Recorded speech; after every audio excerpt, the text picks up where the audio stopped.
Israel continuó con su campaña de bombardeos y atacó túneles utilizados por el grupo islamista Hamas en la Franja de Gaza, donde tras 10 días de conflicto ya se registran al menos 219 muertos y más de 50.000 desplazados palestinos. El gobierno de Benjamin Netanyahu está examinando si se reúnen las condiciones para un alto el fuego que clama la comunidad internacional.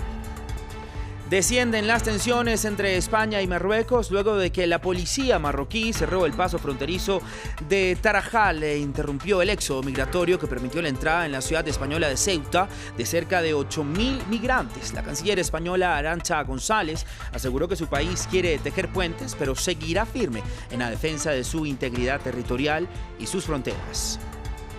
En Francia, los ciudadanos pueden disfrutar a partir de hoy de las terrazas, restaurantes y bares, luego de más de 6 meses de cierre por cuenta de la pandemia de COVID-19.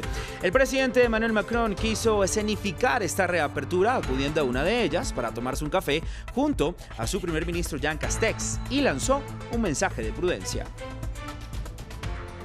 Muy buen día, bienvenidos a las noticias en France 24, soy Raúl Blanco, como siempre un gusto saludarlos. Comenzamos este informativo con el conflicto entre Israel y Gaza en el 10º día de escalada bélica.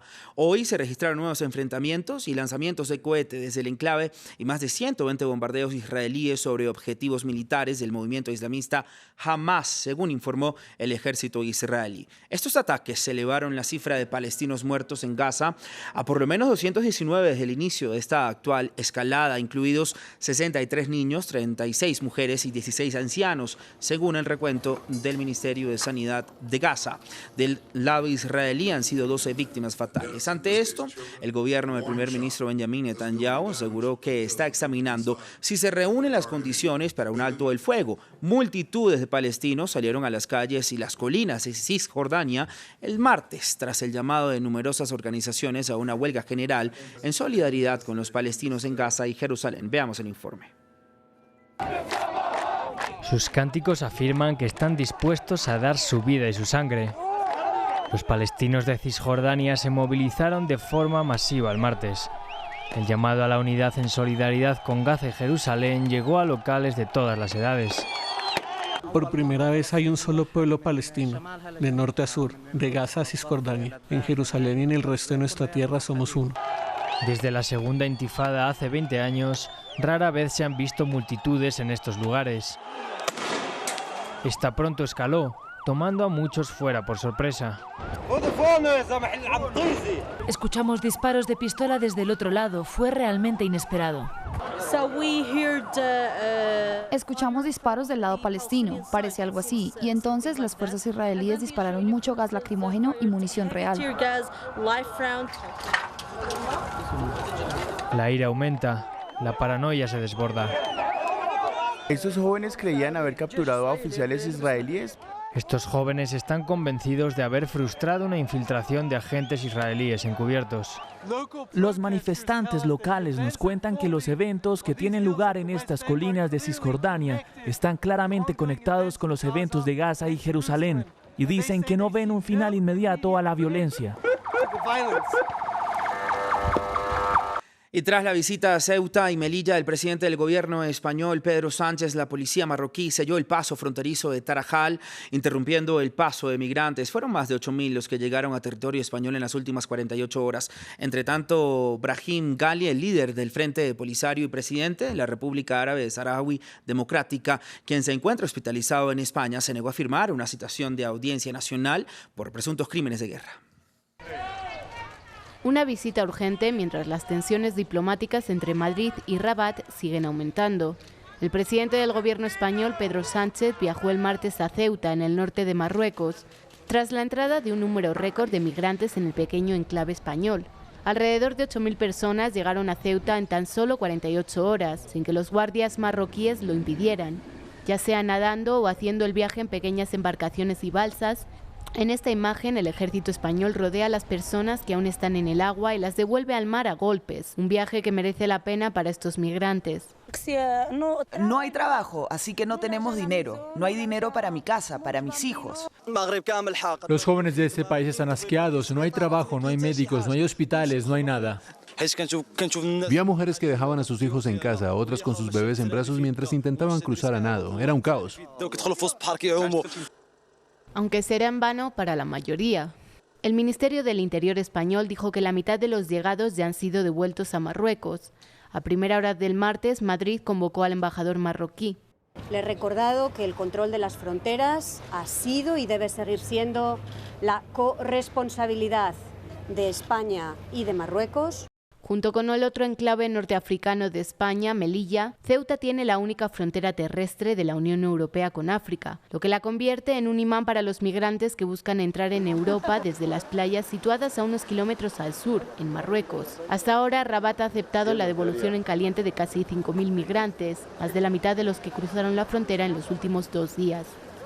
Vamos ahora hasta Francia. A partir de hoy, los franceses pueden disfrutar nuevamente de terrazas, restaurantes y bares tras 6 meses de cierre por cuenta de la pandemia. El presidente Emmanuel Macron quiso asistir a esta reapertura acudiendo a una terraza para tomarse un café junto a su primer ministro Jean Castex. Desde París, nuestra periodista Natalia Ruiz con todos los detalles.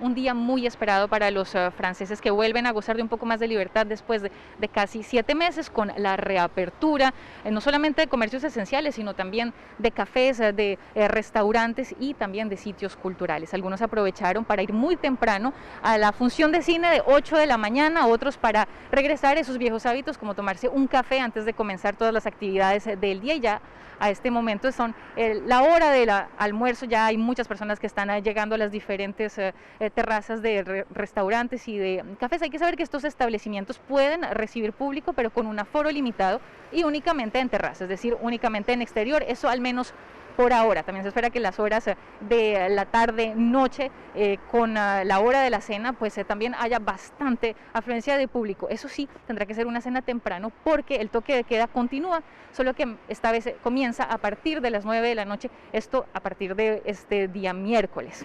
Hay mucha expectativa en el país con esta reapertura que se espera sea sostenida a largo plazo y también de la reactivación de la economía. Todo esto va a la par de unas cifras mucho mejores por parte de la epidemia, ya que la tasa de incidencia está por debajo de los 150 casos por 100.000 habitantes en todo el país y que la campaña de vacunación se ha acelerado con un poco más de 20 millones de franceses que ya recibieron al menos la primera dosis de la vacuna contra el COVID-19. En América Latina, Colombia se prepara para una nueva jornada de movilizaciones masivas hoy miércoles en el marco del paro nacional.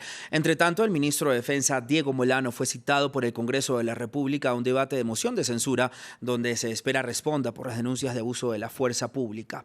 Colombia registra más de 40 muertos desde el inicio de estas protestas. Veamos el informe que ha preparado Mar Romero.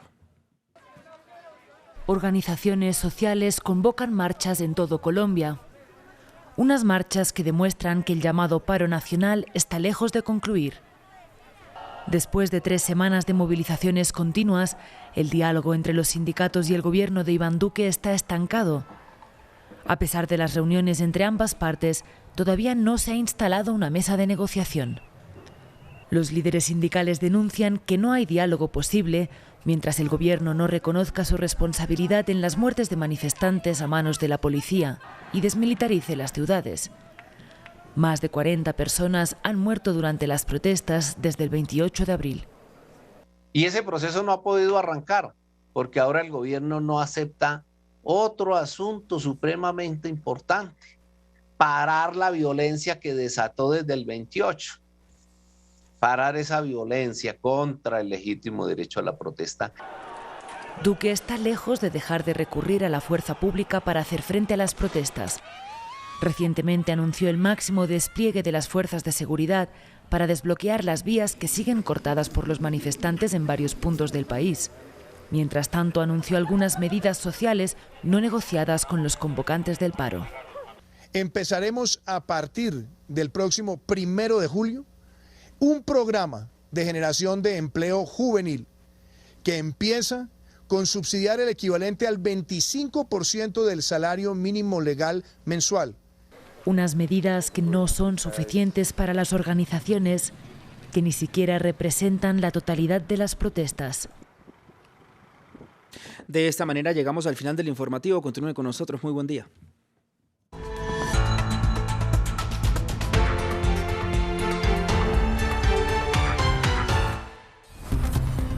Nuestros equipos